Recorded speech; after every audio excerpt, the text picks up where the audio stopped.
Hi, core students. My name's Megan, the director. I am the director of the first year core program. By now, probably you know me or have even had me as a teacher.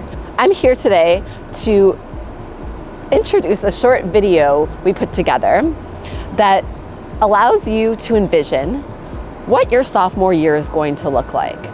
So you can really go into registration thinking about, now that I'm done with core, what other kinds of art do I want to explore? Do I want to stay with painting and drawing? Maybe you've never tried sculpture. Maybe you don't know what art is, but you're really excited to. In this short video, we're going to hear a lot of different voices from around the department, see a lot of different spaces, and really start to give you a feel for the projects and curriculum you'll do in any given area rising into your sophomore year. So let's get started.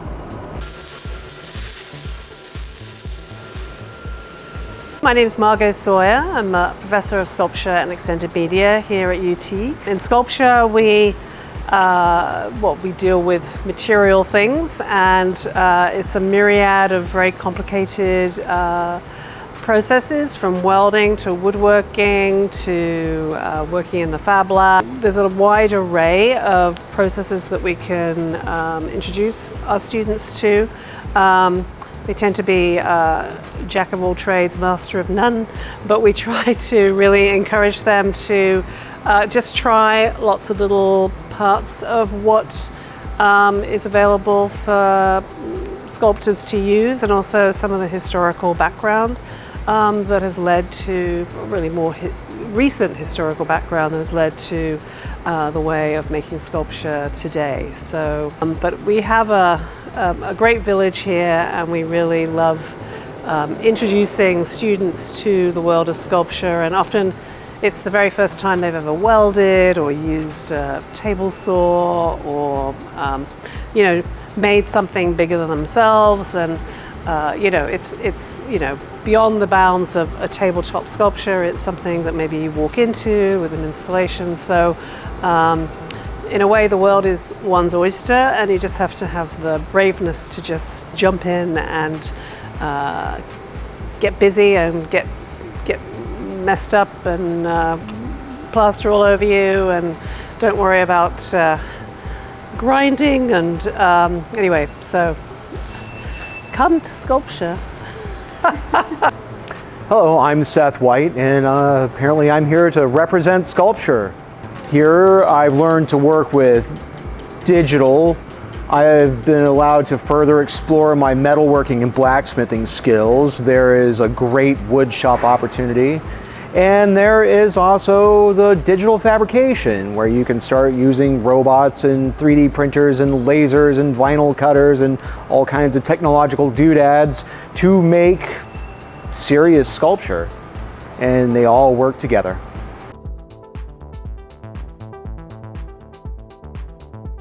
I'm Annie May. Currently, I'm the print area head, and I'm assistant professor of practice here. And we love print in this area. Our labs cover silkscreen and intaglio, lithography, and relief, but then we also work with a lot of new media and also old craft media. We think about cyanotypes, we think about paper making, we do books and publish in the Riza room. Our Intro to Print class will teach you everything that you need to know about print, at least the introduction. You're gonna have to take our intermediate and advanced classes to get to know a whole much wider range of prints and printmaking tools and mediums and techniques, but you do not need to know anything about it to take our Intro to Print class. We have silkscreen, and we like to think about popular media and prints as protest. We like to print posters and on t-shirts and on fabric. What I think is really great about the print studios is that it's a space where we all sit and work and talk together, and we get to talk while we're working. And it creates this really wonderful community. and our spaces become little like pockets of print family, I think, where we get to see what each other is working on and work together and be excited when things come out of a press. Like there tends to be this communal like ooh and awing about what people are making or when somebody's doing something really exciting. And so I love that environment and feel in our labs. So I think that's what's most special to me. Hi, I'm Zach. I am currently in my junior year here at UT. I'm also the manager of the UT Rezo Room. What I would say to people trying to figure out where to go from core is that consider print also as benefiting from an economy of time and means, right? Because you end up with a lot of material at the end of a project, and that's very exciting because it opens you up to exploration. You have 8 to 10 or more of the same image, and so you can play with them and draw on top of them. And the faculty here is very supportive of interdisciplinary practice as well. So there's a lot of exploration and play and fun to be had in print, as well as hard work. It is a lot of work, but I think that play is just as important in this department as well.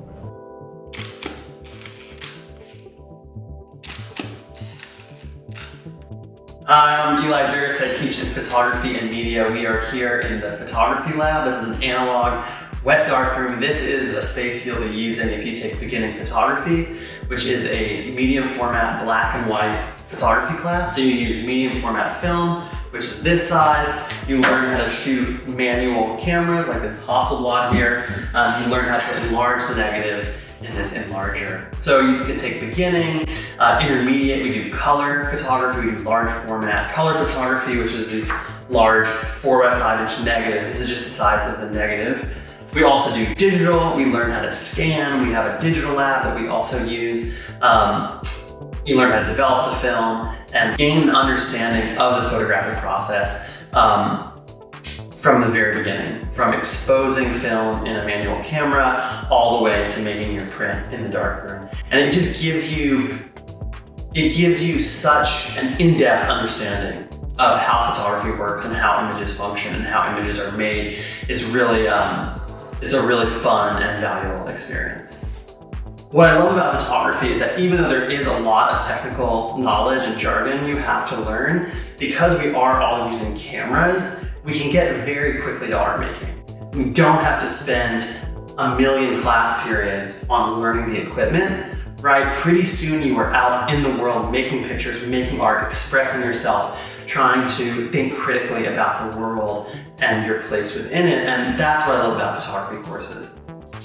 So in the photography section, we have cameras for you to check out. You don't have to own your own equipment. You don't have to know anything about photography. Obviously, you guys all take photos on your cell phones, but you don't have to have any experience. In fact, I love when students don't have any experience with darkroom photography because it's really, it's interesting to see how they approach the medium, and they also don't have any bad habits that they have to unlearn. So when you check out a camera for your class, whether it's a 35mm, medium format Hasselblad like we have here, that is your camera for the semester to use. You can shoot whatever you want with it. You can shoot your own personal stuff with it. As long as you are enrolled in a course in the photography area, you can use any of the facilities and any of the equipment that we have. We have lighting equipment, flashes, strobes, continuous lighting. We have a backdrop that you can use as well. So don't worry about having equipment. We have all of that for you here, and we will go over how to use that equipment and how to make the best possible images.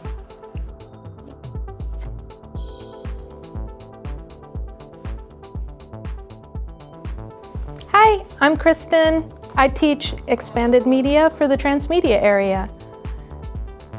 So transmedia is an area where students mix different media formats and performance all together. So we're interdisciplinary in that sense. So a lot of our projects, you'll use very different workflows to all come together into a performance, into a video, into an animation, into an augmented reality project, for example.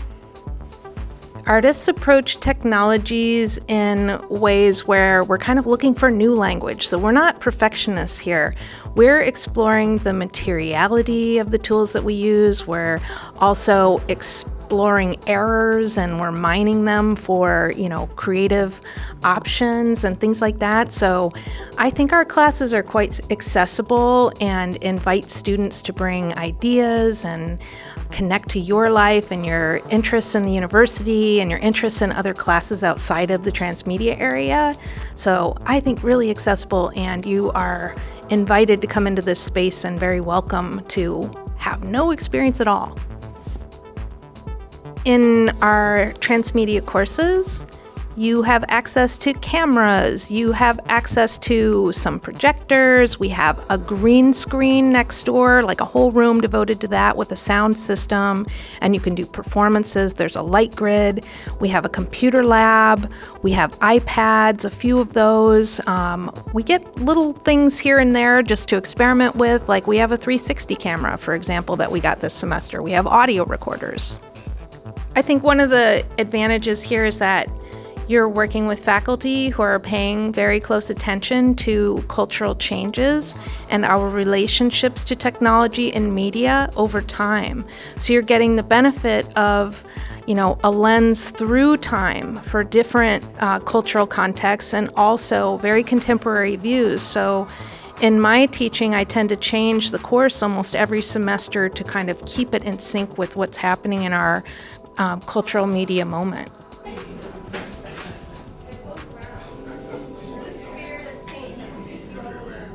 My name is Alexander Pepin. I'm a assistant professor in the painting and drawing department. In the beginning classes, you will learn to basically use oil paint and possibly mix oil with acrylics. Consider every step of making a painting, from stretching the canvas, building your own stretchers, getting familiar with the wood shop, and then getting a kind of fundamental understanding of oil paint and how we traditionally build it with layers. And we gradually move you towards more decisions of your own. So you will start considering what kind of surfaces and textures you want to work on, whether or not you want to consider working in layers and what kind of layers, what kind of translucency the paint.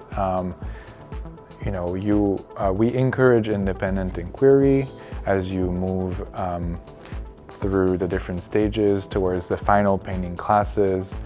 Essentially, we are interested in you becoming an artist that can that can have a singular voice and find in the matter of paint ways to kind of to make that voice clear in material. Another important aspect of the painting and drawing area is life drawing. We have a curriculum of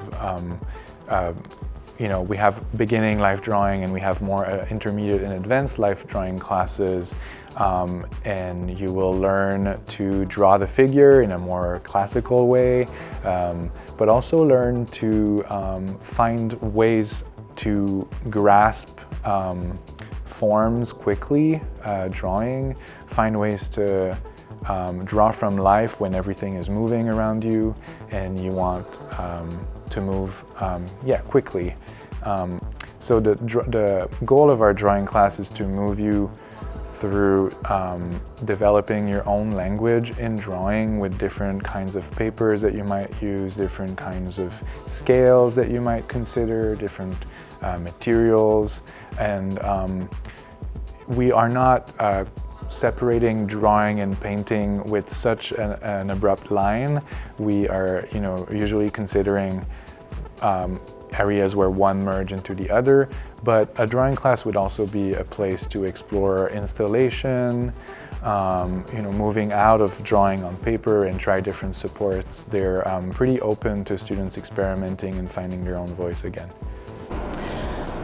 So that was a lot to take in. As you consider what classes you want to try for in your in the fall of your sophomore year, have these things in mind.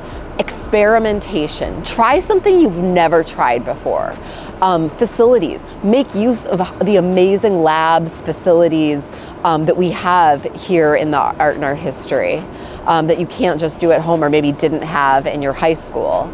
And it also hold in your head the idea of wanting to further some skill sets you already came in with. Maybe you really do want to lean into oil painting and attempt to gain some real mastery there. But it's your journey and you're in charge of it.